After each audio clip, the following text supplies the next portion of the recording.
Jeffery, president and founder, Golden Mastermind Seminars Incorporated, with the tip for you today in Are You Avoiding Success Subconsciously? A large percent of society spends a great deal of their time in an emotionally overwhelmed state, avoiding an outcome that they create a story about.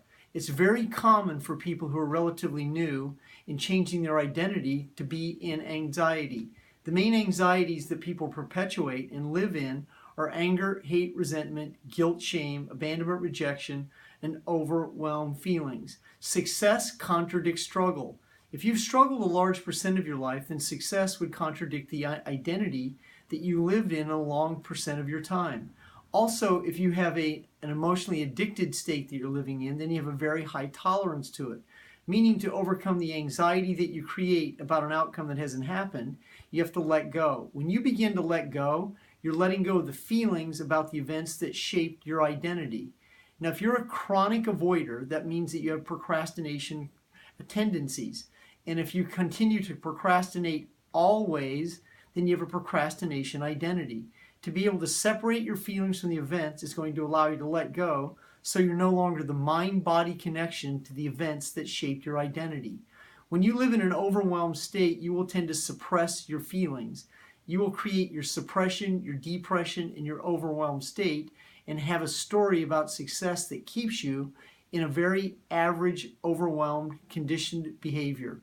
If you are committed and serious, and you are serious about letting go, then you begin to go one day at a time without being critical. And if you find yourself in these stories, it's very important that you change your words so you can change your outcome. Be able to let go of how you perceive rejection.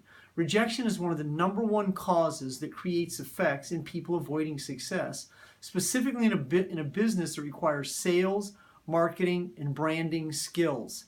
Many people will say, I'm not sure if I can put myself out there. What are my friends going to think? I don't want people to think that I'm trying to sell them something. I don't like to be rejected. These are a lot of the effects that creates an overwhelmed state that leads to avoidance tendencies. Like any addiction, you treat it one day at a time.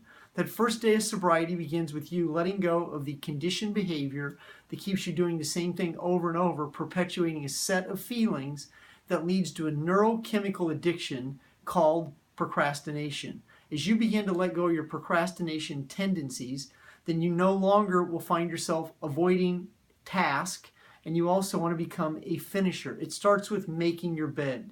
You start the day off, exercise, you start to eat a healthy routine, have a good regime, and most importantly, you no longer are critical about yourself.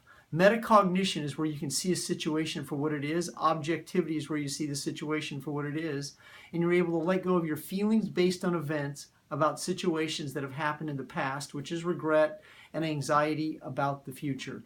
Jeffery, president and founder, Golden Mastermind Seminars Incorporated. You have a great day.